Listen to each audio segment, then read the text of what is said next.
All right, guys. So today we're going to work on the second category of blade actions that I talked about last time. Last time we were doing attacks on the blade, so that we mostly focus on the beat. There's also like the glissé that we didn't talk about, which is like froissement in French. This time we're going to do takings of the blade, so we're going to skip over some of the ones that we've covered in previous classes, but I'll get Adam to join me here. The most basic takings of the blade, here, I'll get you to stand right here. In British military sabre and broadsword, it's called the cut over and within the sword. And you guys know this one. But the action itself is called bearing. So if he's on guard, exactly.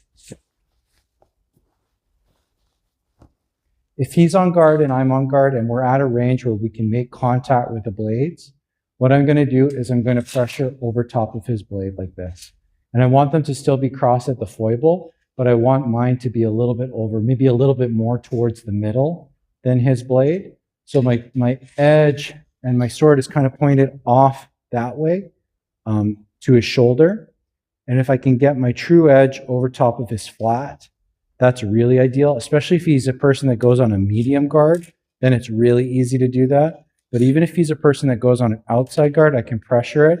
And then once I get over top, it exposes his flat, okay? So the simplest thing to do from here is a direct attack. So I push it over, and then I'm just going to reach out and hit him. So you can cut him across the face and neck like that. The only problem is that he may double me, right? If he pushes back, it leaves me with no protection. So a common thing to do might be to thrust. So the thrust is really good because then it locks it out. That's a great one.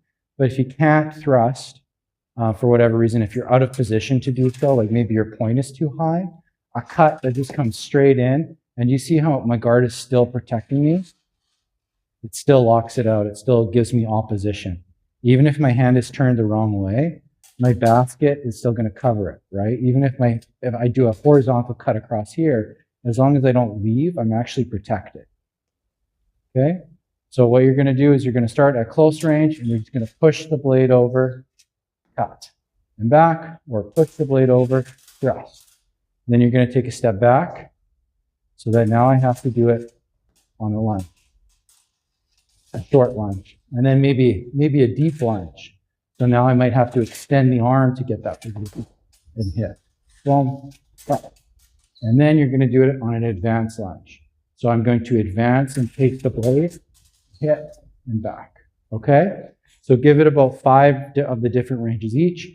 Start on the outside. If we get time, we'll do the same thing on the inside. Okay? Give it a try.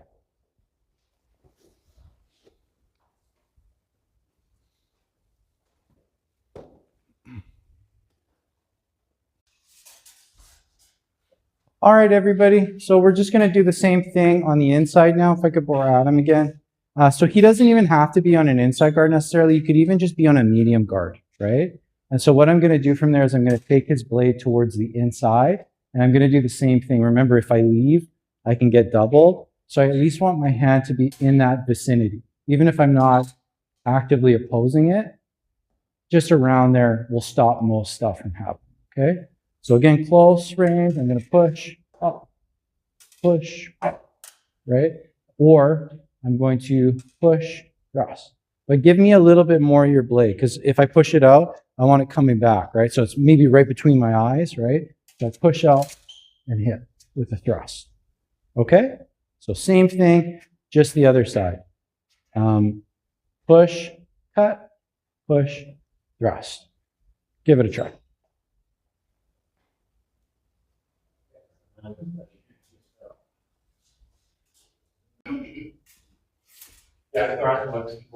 Okay, guys.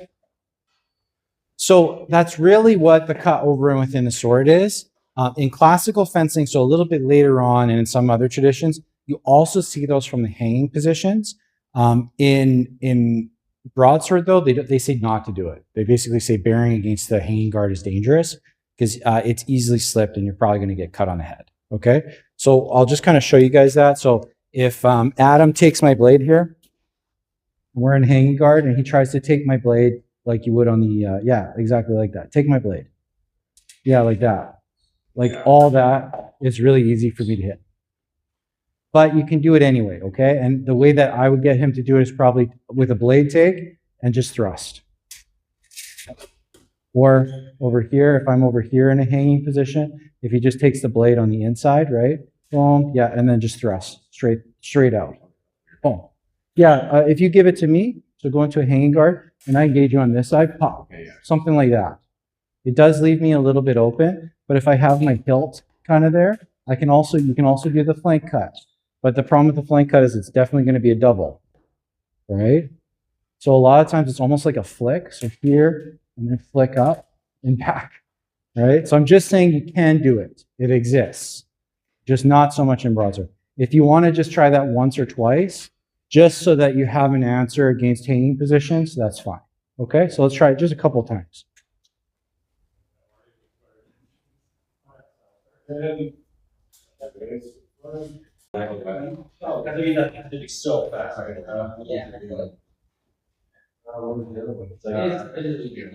Yeah, I see how the flow maybe is a little bit reasonable.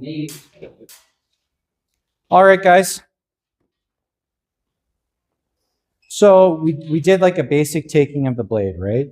The best time to get it is when the coach or your opponent is thrusting or presenting their blade forward, okay? Usually in a line is ideal, right? Because the thing is if you just go for it when they're on guard, a lot of times they'll just avoid the blade going under or over top. So we'll kind of do a drill where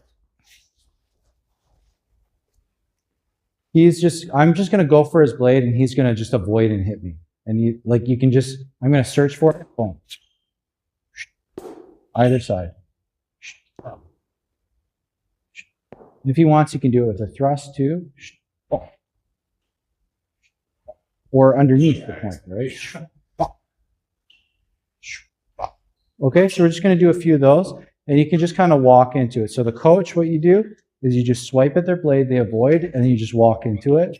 Or you swipe at their blade, he goes over top. I just lean my head to be cut. Okay?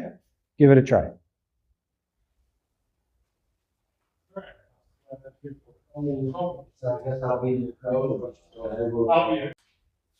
Okay, guys. So we're just going to do a little drill now where we kind of mix up the different direct hits and different blade presentations. So I'm going to be the coach here. I'm going to move Adam around. We're just going to move around. And then eventually I'm just going to stick out my blade. And he takes it however he wants, whatever I present him with. And he's going to just hit me. Okay, we're not going to do anything second intention or anything open-eyed. He's just going to hit me from there. So I move around. Boom, boom. Oh, good. Boom, good. Wait for me to present my blade. They'll move back, move back. This is the cue. Good. Take it and hit.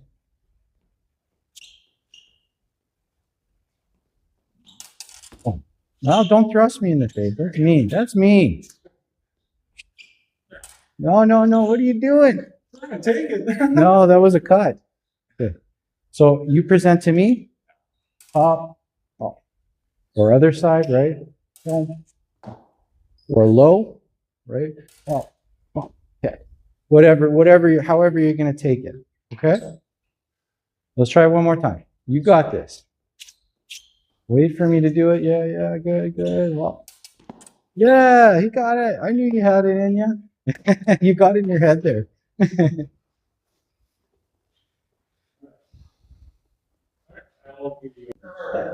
Okay, so what can go wrong from a blade take? So let's say I have a dominant position on Adam here. So he's presented his point to me, and I've taken it. What can go wrong? You can disengage and strike it from the other side. Great. Okay, so boom, and hit. So what would I do? So I've taken it. He disengages to hit me from the other side. What should I do? Probably get up. Move back. That's fine. Yeah. Go again. So take and yeah. Or so he take or I take, right? He presents. Boom. I take. He disengages. Right. That's one option. What's another option of what can go wrong?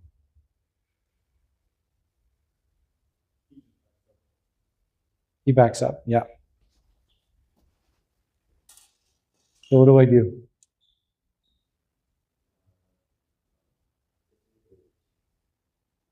So disengage, and that's problematic, right? You can just follow him without it. Follow him, yeah. So boom. So that's a game that you can play. And so that goes into our distance drills that we did before, is that, remember there's that range where you can attack from, where they can't do anything? So what I want to do is take and try to break that distance where I can hit him without him parrying. Because his parry from there is probably just like a straight parry like that, which is not super fast because he has to drag it across his face to be able to parry it. So I guess the third option is them like raising their hand. Yeah, he could raise it. Well, what do I do if he raises it? Then you have to go around. I have to go around? Or you can spiral. Three people low. Go low, yeah. Well, I could turn the hand. He goes into that position. I could, right? So if I take and he goes into that position, that's really easy for me. And he might also counterattack is the other thing. So we talked a little bit about him disengaging. So he could counterattack with a big one, like where he goes into that hanging position. A lot of people do that and that's the ambuscade from Thomas Page. So you use that. If you know that somebody likes to do a big cut, you use that and step back. Or I might use it to draw, if I know that they react like that, I might use it to draw periods of pause afterwards, right? So the thing is I want to see what they do. So at the beginning of a bout, if they're probing at me, probing, and I take the blade, what does he do? Oh, he's the guy that disengages. Perfect. Playing. Oh, I just take it again. Right? So give that a try. What we're going to do, sorry, I covered a lot of different things there. What you're going to do is you're going to either disengage, boom, he disengages, you're going to take it again and hit. He's either going to counterattack with a cut, boom. I might that or parry or pause, okay? But they're going to do different stuff and just kind of play around with it. So the person that's kind of taking that, you're going to kind of pick a response and keep doing it. And they're going to find the solution, okay? And then switch on them. Once they get it successful a few times, try something else. And then we'll switch roles, okay? Let's do it. I'll get it. I can take that.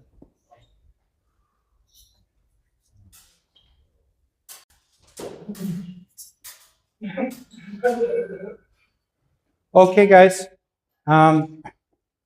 So a lot of you guys, and I'll just say this just for, because you're already doing it, come over here.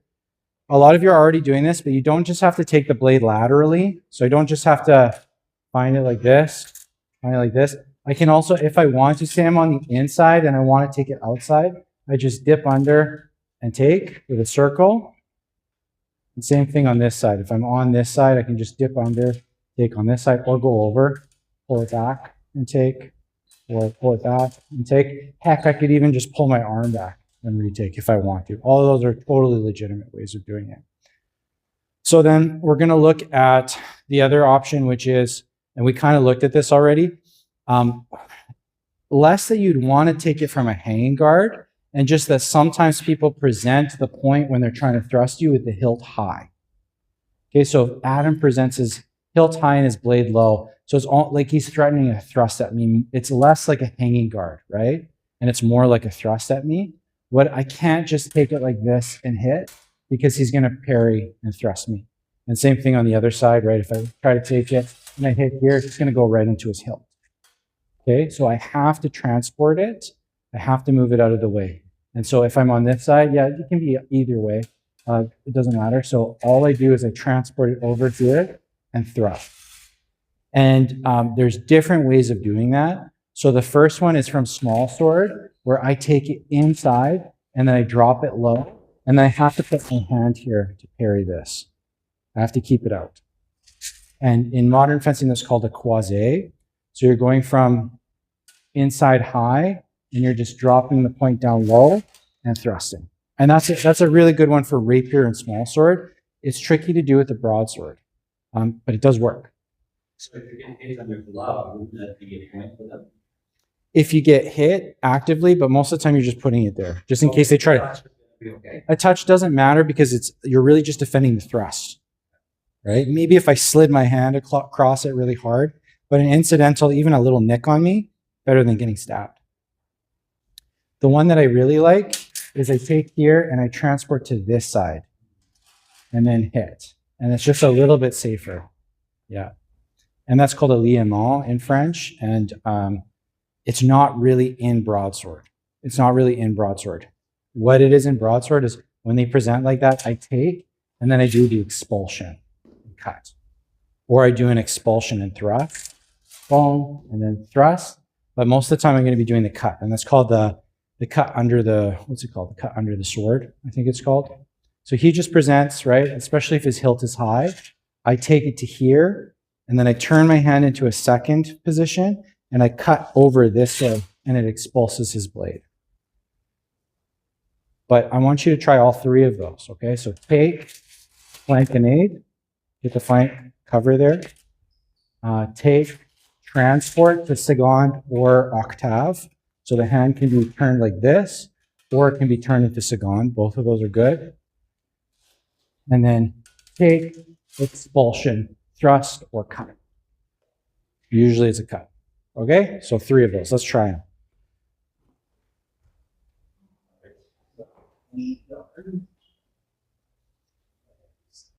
Okay, so we're just going to make a game out of it for the last few minutes. The game is that one person is going to start by probing and trying to land a direct thrust. So not even an indirect one.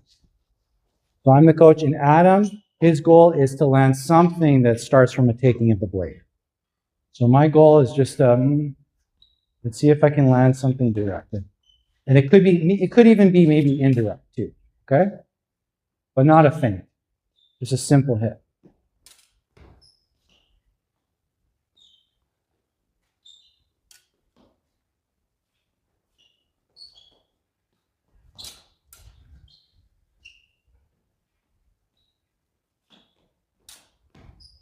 So he's going for parry or riposte right now. Let's switch roles. So you're just trying to set up a thrust.